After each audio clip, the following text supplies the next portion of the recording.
अस्सलाम वालेकुम dips virtual classes 10th class और ये सब्जेक्ट हमारा मैथमेटिक्स का है और लेक्चर नंबर 23 है आज। ठीक है, लेक्चर नंबर 23 में हमने आज क्या करना है 5.2 हमने स्टार्ट की हुई थी। इसके 2 क्वेश्चन के एक पार्ट हमने कर लिया था।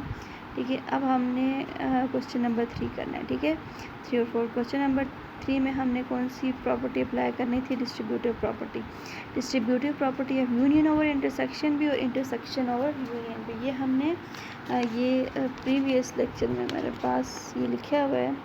ये distributive property of union over intersection और फिर distributive property of intersection over union है। ठीक है, डी मॉर्गन लॉ से ऊपर जो आ जाता है, तो ये दोनों को अभी देखते हैं। फिर डी मॉर्गन लॉ, तो ये कुछ ऐसे है। फर्स्ट लॉ हम देख रहे हैं।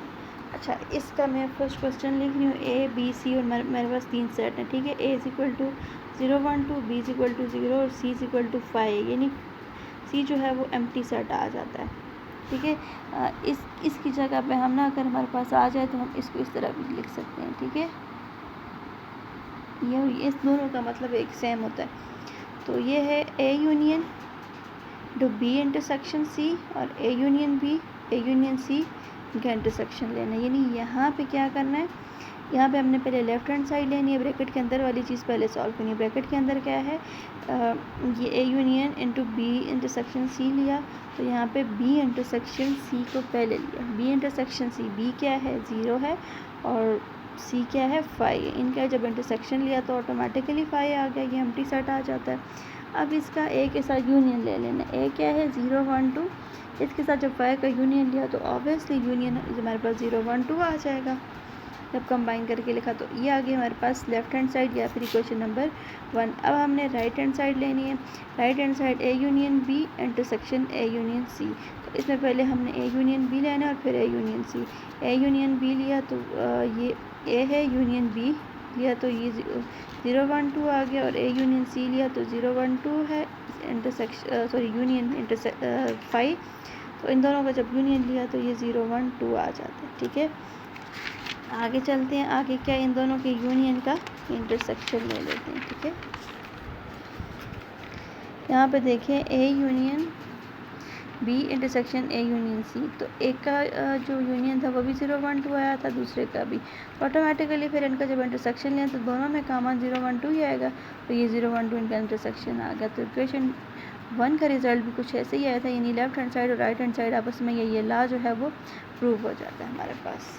ठीक है, अब इसका इसी तरह से दूसरा लॉ अप्लाई कर रहे हैं। अच्छा, ये जो डिस्ट्रीब्यूटिव प्रॉपर्टी की ये दूसरी प्रॉपर्टी थी। एक पहले हमने की यूनियन ओवर इंटरसेक्शन, अब हमने करना है इंटरसेक्शन ओवर यूनियन। तो इंटरसेक्शन ओवर यूनियन क्या आ जाएगा, कुछ ऐसे। यहाँ मैंने फुल क्वेश्चन नहीं किया हुआ, उसी तरह से यहाँ पर जस्ट आपको हैंड्स होंगे। ठीक है, अब यहाँ वहाँ जहाँ पे यूनियन था तो यहाँ इंटरसेक्शन है, वहाँ जहाँ इंटरसेक्शन था तो यहाँ पे यूनियन है। ए intersection into b union c, फिर a intersection B union A intersection सी।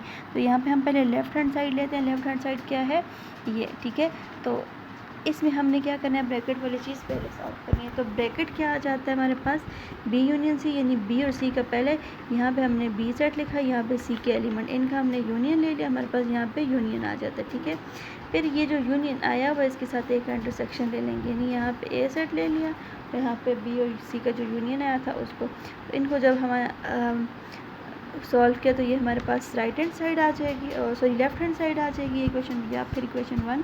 तो फिर उसके बाद राइट हैंड साइड लेंगे, A intersection B union A intersection सी।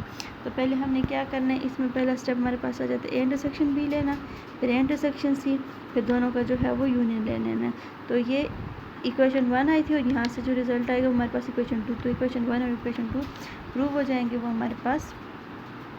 ठीक है, अब हम आ जाते हैं अगले क्वेश्चन पे। अगले हैं verify D Morgan's law for the following. ठीक है, डी मॉर्गन लॉ अप्लाई करना है। डी मॉर्गन लॉ यहाँ पे भी मैंने बुक पे भी लिख दी है, और यहाँ पे पिछली क्लास में मैंने आपको बताए थे 2 लॉ हैं। A union B whole complement is equal to A complement intersection B complement, और इस तरह से A intersection B whole complement is equal to intersection A complement union B complement. ठीक है, तो ये आ जाते हैं। यहाँ पर भी तो अच्छा, यहाँ पे जो फर्स्ट क्वेश्चन है ये पिछली जो आपकी लाइव क्लास हुई थी उस पर मैंने क्लियर किया था।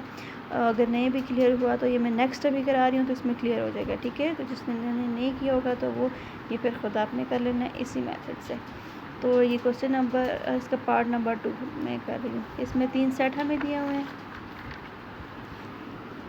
अच्छा, पिछले में तो यूनियन और इंटरसेक्शन वाली बात थी, वो तो क्लियर हो गई थी। अब यहाँ पे एक चीज़ कॉम्प्लीमेंट फर्स्ट एक्सरसाइज में आपने किया था कि कॉम्प्लीमेंट क्या होता है। कॉम्प्लीमेंट असल में हमने यूनिवर्सल सेट हमें गिवन होता है, यानी एक बड़ा सेट होता है, उसमें से हमने जो सेट का कॉम्प्लीमेंट फाइंड करना होता है तो उस बड़े सेट में से छोटे सेट को माइनस कर देते हैं। तो यहाँ पे सबसे पहले हम फर्स्ट लॉ को डी मॉर्गन लॉ का जो फर्स्ट लॉ है उसको हम प्रूव करते हैं। वो है ए union B whole complement is equal to A complement intersection B complement, ठीक है। अब यहाँ पे हमने क्या करना है, पहले लेफ्ट हैंड साइड लेके इसको प्रूव करना है। यहाँ पे हमने लेफ्ट हैंड साइड है ए यूनियन बी होल कॉम्प्लीमेंट।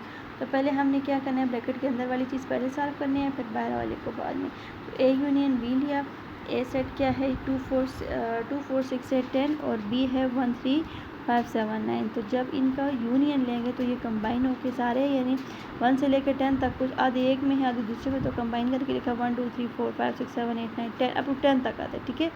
अब ये union b a union b आ गया। अब इसको कॉम्प्लीमेंट ले लेंगे, यूनियन बी का होल कॉम्प्लीमेंट। तो यू में से इस सेट को माइनस कर देंगे तो ये आ जाएगा हमारे पास यू सेट यानी 1 2 3 अप टू 10 माइनस ये ए यूनियन बी जो आया था। तो यहाँ पे भी 1 2 3 अप टू 10, यहाँ पे भी 1 2 3 अप टू 10। तो हमने माइनस करना है, तो ऐसी कौन सा एलिमेंट जिसमें से माइनस करेंगे रिमाइनिंग कितने, दोनों सेम है तो ये सारे ऑटोमेटिकली कैंसिल हो जाएंगे, पीछे कुछ भी नहीं बचेगा। तो ये 5 या फिर एम्प्टी सेट आ जाएगा। हम इसको भी लिख सकते हैं, इसको भी ये 5 और एम्प्टी सेट, ठीक है। तो इसको हम इक्वेशन नंबर 1 का नाम दे देते हैं। अब हम क्या करते हैं, जब ये फिर हमारे पास ये लेफ्ट हैंड साइड भी आ गई। अब हम राइट हैंड साइड को लेते हैं। ये राइट हैंड साइड क्या है, A complement intersection B complement. तो यहाँ पे अलग अलग लेके चलने हैं। ए कॉम्प्लीमेंट पहले, ए कॉम्प्लीमेंट फिर बी कॉम्प्लीमेंट फिर दोनों का इंटरसेक्शन। ए कॉम्प्लीमेंट लिया, ए कॉम्प्लीमेंट है you minus A, you set लिखा माइनस ए सेट आ जाएगा, ठीक है। कॉम्प्लीमेंट या यू में से ए सेट को माइनस कर देना है।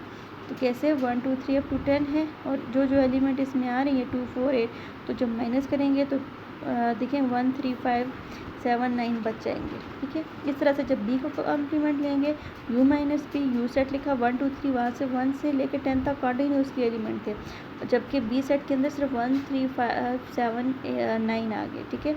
तो जब माइनस किया तो जो 2 4 6 8 10 बचते हैं वो हमारे पास इसका कॉम्प्लीमेंट आ गया। अब हमने क्या करना है, दोनों का इंटरसेक्शन। एक सेट है 1 3 5 7 9, एक इवन में और एक ऑड में, इंटरसेक्शन 2 4 6 8 10, ठीक है। तो दोनों का जब इंटरसेक्शन लेंगे तो जाहिर सी बात है कोई चीज़ भी कॉमन नहीं आएगी, कोई एलिमेंट भी कॉमन नहीं होगा। कोई कॉमन नहीं होगा तो यहाँ पे 5 सेट आ जाएगा, एम्प्टी सेट आ जाएगा या फिर 5 आ गए।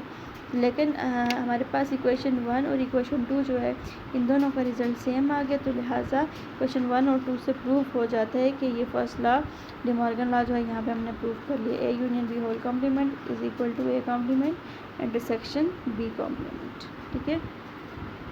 अब हम आते हैं proof of De Morgan second law क्या है, ए intersection B whole complement is equal to A complement union B complement, ठीक है। तो यहाँ पे हम पहले लेफ्ट हैंड साइड लेके चलते हैं। अब यहाँ पे ऑपोजिट है, वहाँ देखिए पिछले में पहले यूनियन था तो यहाँ पे इंटरसेक्शन है, वहाँ इंटरसेक्शन था तो यहाँ पे यूनियन है। बाकी वही चीज़ है, उसी तरह से प्रोसीजर आ जाता है, लेकिन सिर्फ अंदर ये यूनियन और इंटरसेक्शन जो है वो इंटरचेंज हो जाते हैं आपस में। तो लेफ्ट हैंड साइड हमारे पास ए इंटरसेक्शन भी है। देखिए पहले इंटरसेक्शन वाली बात आ गई, इंटरसेक्शन बी होल कॉम्प्लीमेंट। तो पहले हमने क्या करना है, ब्रैकेट के अंदर वाला हिस्सा पहले सॉल्व करना। तो वो क्या है, ए इंटरसेक्शन बी, ए सेट लिखा इंटरसेक्शन बी, ये 2 4 6 8 10 और वो 1 3 5 7 9, तो उसमें से कोई चीज़ कॉमन नहीं थी तो यहाँ 5 आ गया। और जब इसका कॉम्प्लीमेंट लिया, यू में से 5 को जब माइनस करेंगे तो वो हमारे पास ऑटोमेटिकली यू सेट ही आ जाएगा 1 2 3 अप टू 10, ये सारे एलिमेंट आ गए, ठीक है। तो ये हमारे पास इक्वेशन 1 आ जाती है, या फिर हम ये कह देते हैं ये हमारे पास क्या है, लेफ्ट हैंड साइड। अब हम राइट हैंड साइड ले लेते हैं। राइट हैंड साइड क्या थी, एक A complement union B complement. तो यहाँ पे कॉम्प्लीमेंट अलग अलग पे, तो इसलिए हम अलग अलग सॉल्व करेंगे। तो ए कॉम्प्लीमेंट अलग लिया, बी कॉम्प्लीमेंट अलग। A complement is equal to U minus, उस तरह से यू में से ए को माइनस करेंगे। यू सेट 1 2 3 अप टू 10 हो, ए क्या है 2 4 6, जब 2 4 6 से 10 यानी इवन वालों को इसमें से माइनस करेंगे तो पीछे ये ऑड वाले बच जाएंगे 1 3 5 7 9।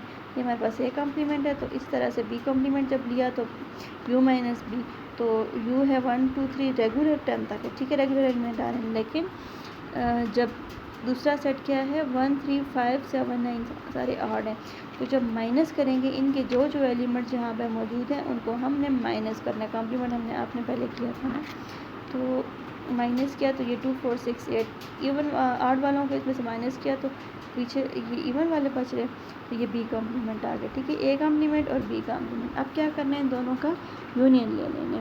तो एक का आया था 1 3 5 7 9, दूसरे का है 2 4 6 8। तो जब इनको यूनियन करके लिखेंगे, कंबाइन करके लिखेंगे तो 1 2 3 4 5 अप टू 10 सारे एलिमेंट आ जाएंगे, ठीक है। ये आ जाती है हमारे पास इक्वेशन नंबर 2। इक्वेशन 1 और इक्वेशन 2 से ये प्रूव हो जाता है कि ए इंटरसेक्शन बी का होल कॉम्प्लीमेंट बराबर है A complement union B complement. Left hand side और राइट हैंड साइड प्रूव हो जाती है, या डी मॉर्गन का यहाँ पे प्रूव हो जाते हैं। इसके साथ ही हमारी एक्सरसाइज भी कंप्लीट हो जाती है, और इसका जो एक पार्ट होगा आपने खुद करना है, दूसरे का भी एक पार्ट करना है, ठीक है। उसके बाद आगे अगर ये क्लियर है तो इस तरह से वेन डायग्राम है। वेन डायग्राम तो आपको इतनी इंपॉर्टेंट नहीं है पेपर के पॉइंट ऑफ व्यू से, लेकिन फिर भी आपको क्लियर करवा दूँगी, ठीक है। थैंक यू, अल्लाह हाफिज़।